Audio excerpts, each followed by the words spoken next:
Oggi è martedì 21 maggio 2024. Il sole sorge alle 5:47 e tramonta alle 20:06.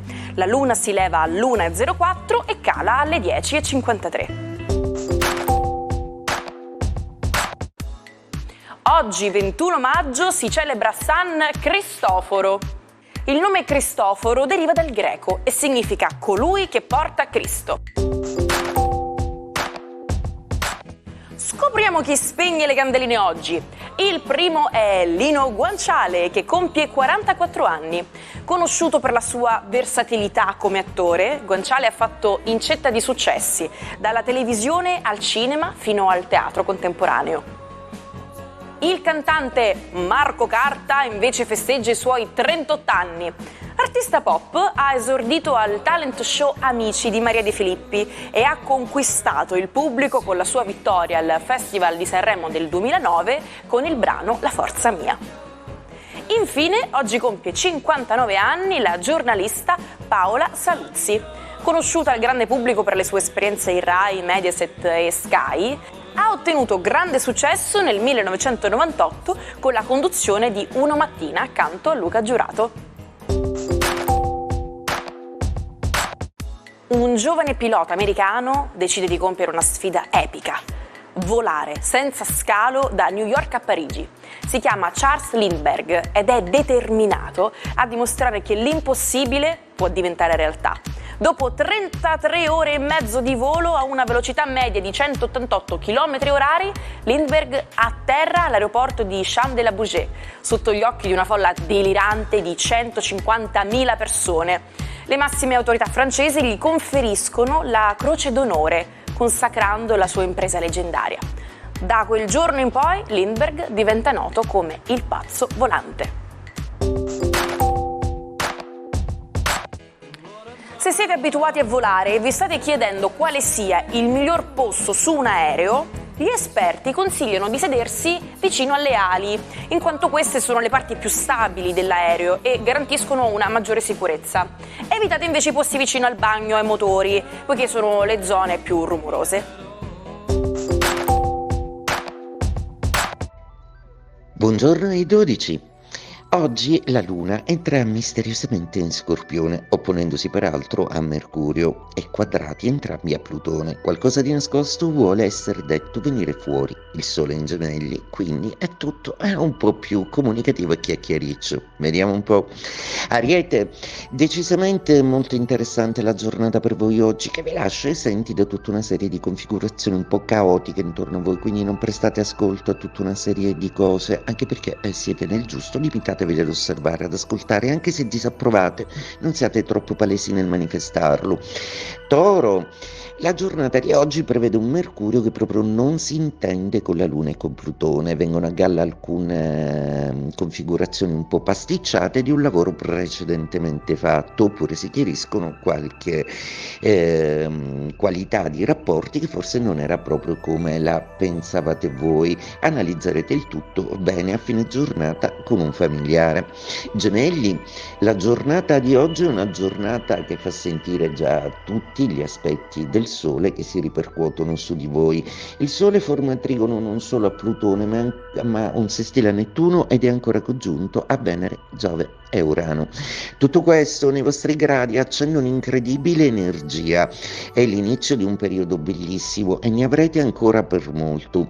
Quindi oggi soprattutto tentate di incrementare, di espandere e di dare voi qualche buona notizia a qualcuno.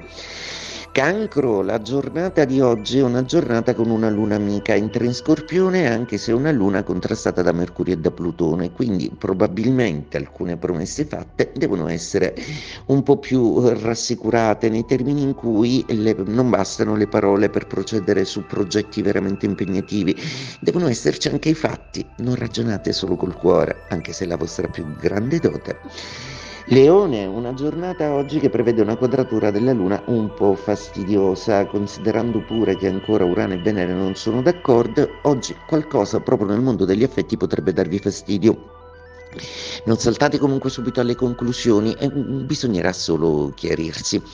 Vergine, è una giornata oggi che vede una luna amica, anche se il vostro pianeta Mercurio è proprio mal disposto nei suoi confronti. Cosa significa?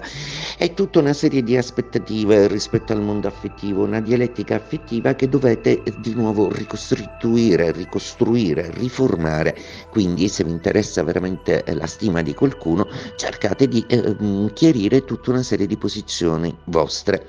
Bilancia, una giornata oggi che prevede il saluto della luna dalle prime ore del mattino, ed eccovi che con questa luna i suggerimenti per voi possono avere a che fare con le proprietà di famiglia, con un qualcosa che può riguardare le vendite, gli acquisti o qualche piccola bega da risolvere a livello patrimoniale, nulla di grave. Scorpione, la luna oggi è nei vostri gradi, anche se entra in una maniera un po' complicata, ovvero quadrando a Plutone e opponendosi a Mercurio. Probabilmente oggi siete suscettibili a tante cose che vi possono essere dette. Non raccogliete tutto e soprattutto non prendete tutto alla lettera, non esplodete in una reazione, ci sarà tempo per analizzare i fatti, non fidatevi. Sagittario, una giornata che prevede una luna un po' dinamica nella vostra 12ª casa, quindi qualcosa probabilmente non vi torna, qualcuno forse può aver manifestato assenza o non aver manifestato la presenza che vi aspettavate in relazione a un rapporto giusto a posto. Le valutazioni affettive sono comunque quelle che dipendono dallo stato d'animo del momento, cercate quindi di non essere drastici e riflettete bene, del resto c'è sempre tempo per chiarire. Capricorno, una luna decisamente amica oggi e che addirittura per voi può mandarvi qualche informazione con la sua posizione di Mercurio che vi potrebbe essere anche utile, quindi oggi fate i furbi, ascoltate bene, ma non pronunciatevi e soprattutto non stupitevi.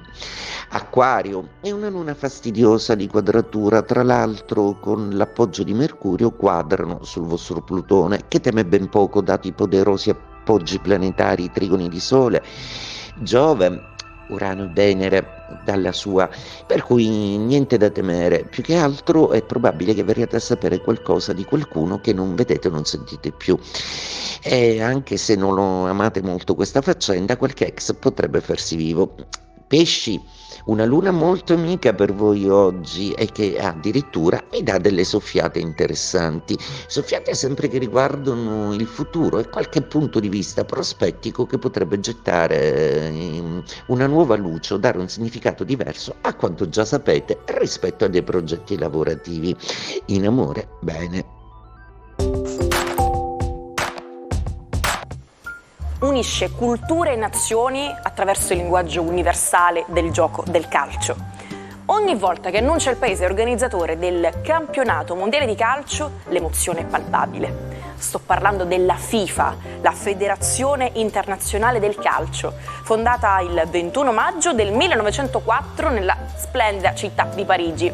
Oggi la FIFA è diventata l'organizzazione sportiva più importante al mondo, che si occupa del prestigioso torneo che viene disputato ogni 4 anni dal 1930. Vi siete mai chiesti da dove provenga l'espressione a piece of cake? Questa espressione inglese significa che qualcosa è facilissimo da fare ed è simile all'italiano, è un gioco da ragazzi, è una passeggiata, facile come rubare le caramelle ad un bambino. Ma sapete da dove deriva? Ci sono diverse teorie, alcuni la fanno risalire alla Royal Air Force, dove veniva utilizzata per indicare una missione facile da compiere. Altri invece la collegano alle competizioni del XIX secolo, dove le torte venivano assegnate come premi durante una danza nota proprio come cakewalk. Chi vinceva riceveva un pezzo di torta come premio.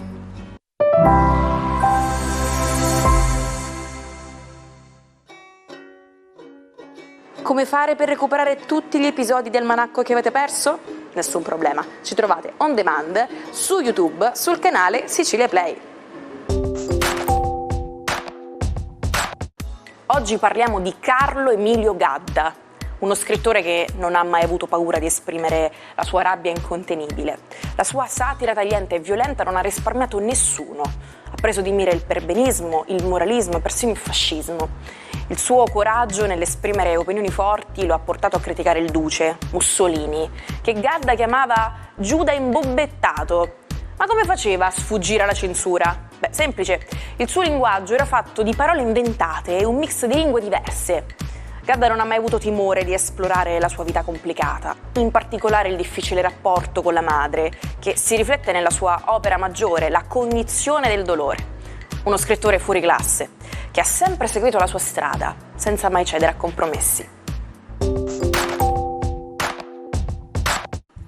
Ci salutiamo con la frase del giorno. Nessuno è più schiavo di colui che si ritiene libero senza esserlo. E noi non siamo schiavi, ma ci sentiamo imprigionati qui perché ogni giorno il nostro dovere è quello di raccontarvi novità e darvi consigli col nostro almanacco. Quindi, a domani.